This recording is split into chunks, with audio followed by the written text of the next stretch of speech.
سارا اپنا باہر نکالا نا تو باہر سے فائرنگ شروع ہوگی. پھر میں نے کہا مرنا تو ہے ہی ایک دن. میں نے پھر چھلانگ نیچے لگا دی. پھر ہوا یہ کہ وہ بم لگنے سے نہ وہ مہدی مر گیا، نہ پاکستانی آرمی گئی ہے، نہ اور کسی کی، نہ شراب وغیرہ کا، سارا جھوٹ ہے. میں نے کہا یہ عجیب مہدی ہے کہ بیت اللہ کے اندر آ کر ایک آدمی اذان دیتا ہے اور جماعت بھی کراتا ہے، تو مہدی یہاں نہیں، اسلحہ بانٹتا پھر رہا ہے، اسلحہ بانٹ رہا ہے. وہ مشہور واقعہ اور جس میں ایک جعلی امام مہدی آ گئے اور بڑا سارا معاملہ بنا، وہی موجود تھے میرا خیال.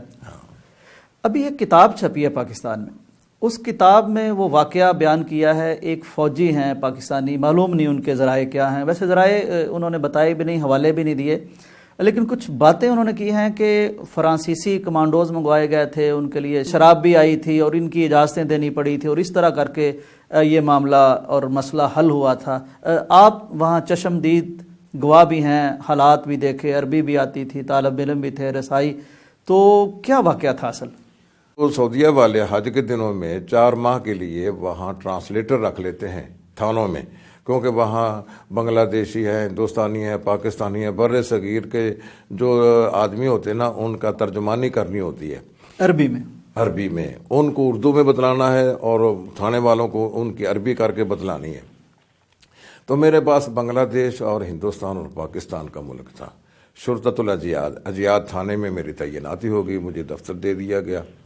ایک دن مجھے مدیر شرطہ نے بلایا، تھانے دار نے بلایا، کہنے لگا کہ شیخ صاحب آپ نا ایک طرف ہو جائے، آپ ادھر نہ آیا کریں، جب مہینہ ختم ہو جایا کرے گا نا تو آپ کو تنخواہ دے دیا کریں گے، آپ ادھر نہ آئیں. میں نے کہا کیا وجہ؟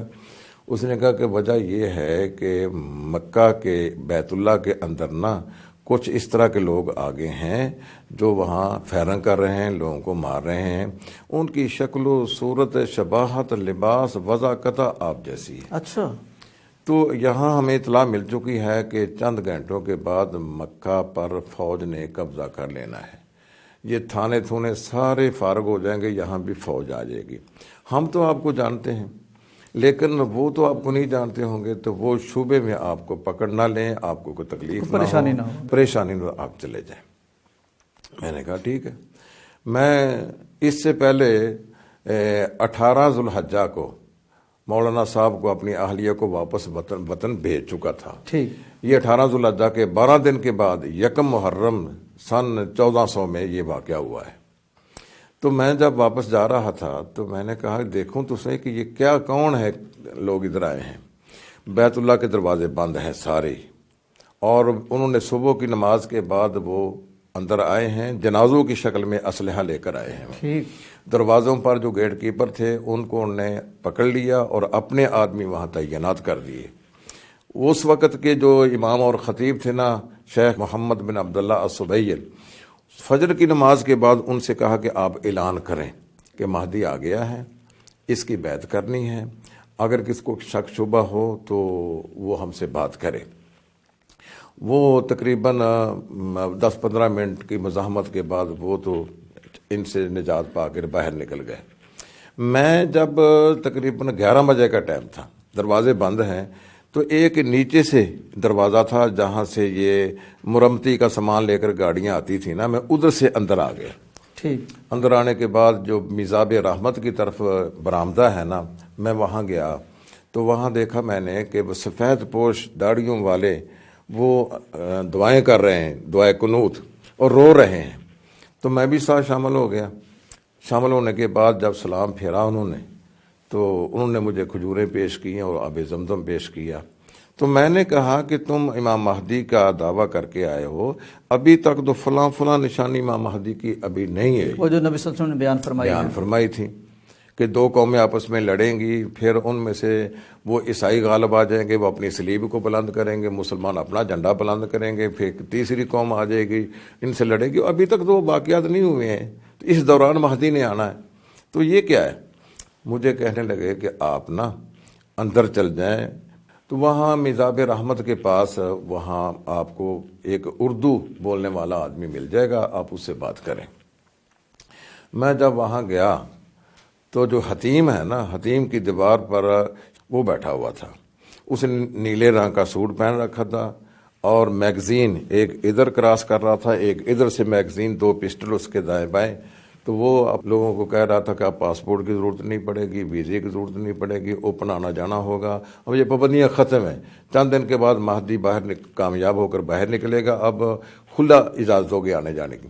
میں نے ان سے کہا کہ مجھے یہ اعتراض ہے، آپ اس کا مجھے جواب دیں۔ ٹھیک، وہ مجھے کہنے لگا کہ آپ جائیں مکبری، جہاں اذان دی جاتی ہے نا، وہاں محمد بن عبداللہ المہدی وہاں ہے، آپ ان کا سے سرگنا تھا، سرگنا جس کو مہدی بنا کر لائے، سرگنا اور تھا، سرگنا تھا جو ہے ماسٹر مائنڈ اور تھا، ہاں وہ جو ہے یہ سب اس کے مطلب کہ ہاں اس کو انہوں نے استعمال کیا تھا، استعمال کیا ہے۔ میں جب وہاں گیا تو وہاں کے حارث نے کہا کہ آپ نے کدھر جانا ہے؟ میں نے کہا میں نے اس سے ملنا ہے۔ وہ مجھے کہنے لگا کہ وہ تو اسلحہ تقسیم کرنے کے لیے میناروں پر چڑھا ہوا ہے نا، تو آپ ذرا ٹھہر کے آ جائیں۔ میں وہیں لیٹ گیا، ظہر کی اذان ہوئی، جماعت بھی اس نے کرائی۔ میں نے کہا یہ عجیب مہدی ہے کہ بیت اللہ کے اندر آ کر ایک آدمی اذان دیتا ہے اور جماعت بھی کراتا ہے، تو مہدی یہاں نہیں اسلحہ بانٹتا پھر رہا ہے، اسلحہ بانٹ رہا ہے۔ پھر میں نے اس کو پوچھا بھی آیا نہیں؟ کہتا بھی نہیں آیا۔ عصر کی اذان بھی اسی طرح ہوئی، جماعت بھی کرے، کیوں نہیں آیا؟ تو اس طرح وہ میں نے 3 نمازیں وہاں پڑھی ہیں، ظہر کی، عصر کی، مغرب کی، تو کوئی نہیں آیا۔ تو پھر میں نے کہا کہ اب بھوک لگی ہوئی ہے، باہر جائیں، روٹی ٹٹی کھا کے پھر آ جائیں گے اندر۔ میں جب باہر نکلنے کے لیے ادھر صفا مروہ کی طرف گیا نا، ایک ماسٹر رحمت اللہ جو ٹھینگ موڑ کا رہنے والا تھا، ان سے میری ملاقات ہوئی۔ تو میں نے کہا کہ آپ کیا پروگرام ہے آپ کا؟ کہنے ہم باہر چلیں، ہم دروازے کی طرف سے چلتے۔ میں نے کہا دروازے کے پاس سے نہیں جانا ہے، ہم کو اور رستہ تلاش کریں۔ یہ جو ایئر کولر ہوتے ہیں نا، ایک ایئر کولر مروہ کی سائڈ پر خراب ہوا تھا، اس کو نیچے رکھا تھا، اور اس کا جو اوپر کھڈا تھا نا وہ خالی تھا، خلا تھا۔ میں اس ایئر کولر پر چڑھ کر نا اس کھڈے کے اندر سے باہر چھلانگ لگانے کے لیے جب سارا اپنا باہر نکالا نا، تو باہر سے فائرنگ شروع ہوگی۔ میں پھر واپس آ گیا، میں نے کہا کہ باہر تو فائرنگ ہو رہی ہے۔ پھر میں نے کہا مرنا تو ہے ہی ایک دن، میں نے پھر چھلانگ نیچے لگا دی۔ پھر میرے پیچھے اس وقت پھر مجھے نہیں پتا کہ وہ میرے ساتھی کدھر گئے ہیں، تو میں اپنا رومال اتار کرنا اس کو بنا کرنا تو اپنی یہ بغل میں لے لینا۔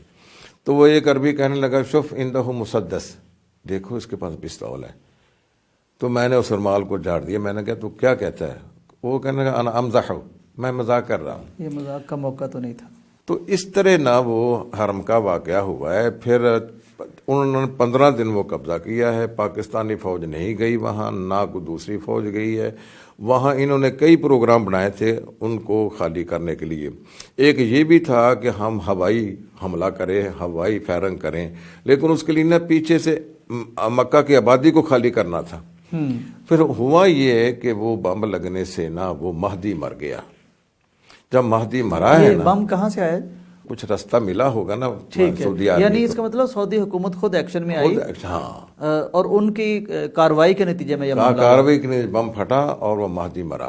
جب وہ مہدی مرا ہے نا تو پھر ان کے ساتھی سمجھ گیا کہ یہ مہدی نہیں تھا، جھوٹا تھا۔ اگر یہ ان پہ ہتھیار ڈال دیے، جو صحیح تندرست حالت میں اسلحے کے سمیت گرفتار ہوئے تھے وہ 52 آدمی، ان کو مختلف شہروں میں تقسیم کر دیا، 2 مکہ میں، 2 مدینہ میں، 2 طائف میں، 2 جدے میں، 2 اس طرح مختلف شہروں میں ان کے سر قلم کر دیے گئے تھے، اور باقیوں کے ساتھ انہوں نے جو برتاؤ کرنا تھا وہ کیا ہے۔ تو اس طرح کوئی دوسری فوج نہیں آئی ہے، نہ پاکستانی آرمی گئی ہے، نہ اور کسی کی، نہ شراب وغیرہ کا، سارا جھوٹ ہے۔ یہ میری اپنی آنکھوں دیکھا حال ہے کہ وہاں اللہ تعالیٰ نے ان کے عزائم کو ناکام کیا ہے۔ وہ جب مرا ہے تو اس وقت خود ہی ہتھیار پھینکے۔ مفتی صاحب آپ کا کیا خیال ہے اس کے پیچھے کیا تھا؟ جہالت تھی، نادانی تھی، کوئی منصوبہ تھا، کوئی طاقت تھی، کیا تھا اس کے پیچھے؟ یہ تھا کہ جو حیمان تھا نا وہاں، جیسے ہمارے ہاں جاں باز فورس ہے نا، وہاں ایک تنظیم تھی الحرس الوطنی اس کا نام تھا۔ حرس الوطنی کا وہ مدیر تھا۔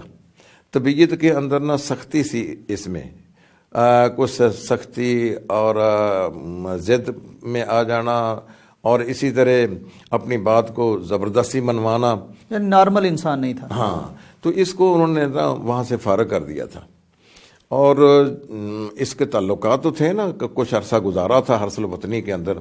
جتنا بھی اسلحہ استعمال ہوا ہے جو وہ حرس الوطنی کا استعمال ہوا ہے۔ انہوں نے پھر پہاڑوں میں نکل گئے ہیں باہر، وہاں جا کے ٹریننگ شروع کی ہے، ٹریننگ دی اپنے ساتھیوں کو، لوگوں کو، اور پھر خواب لوگوں کو آئے ہیں کہ ہم مہدی کا ظہور ہو چکا ہے. یہ آدمی تھا جس کا ہمیں خواب میں نظر آیا. خوابوں کو پر بنیاد رکھ کر انہوں نے اس مہدی کو سامنے لا کر یہ کام کیا ہے. اور اس کے پیچھے وہ تھا جو حیمان، جو مدیر تھا ہرسل یعنی اس بطنی کا ذاتی مفاد تھا، ایک انتقام تھا اور انات. اور پھر ان میں یہ سختی بھی تھی کہ وہ کہتے ہیں کہ یہ جو بے پردہ عورتیں ہیں یا جدے کے اندر فلمیں چل رہی ہیں یہ نہیں ہونی چاہیے، نوٹوں پر جو تصویریں چھپتی ہیں یہ نہیں ہونی چاہیے. وہ اس طرح کی نا وہ خفیہ طور پر لٹریچر حکومت کے خلاف پھیلا رہے تھے اور اپنے ساتھیوں کو مسلح ٹریننگ بھی دے رہے تھے. تو یہ وہ واقعات بنے ہیں. کوئی باہر کی تنظیم نہیں تھی، کسی نے ایسا نہیں کیا ہے. وہی ایک آدمی تھا ماسٹر مائنڈ، اور اس نے ہی یہ سارا کام کیا ہے.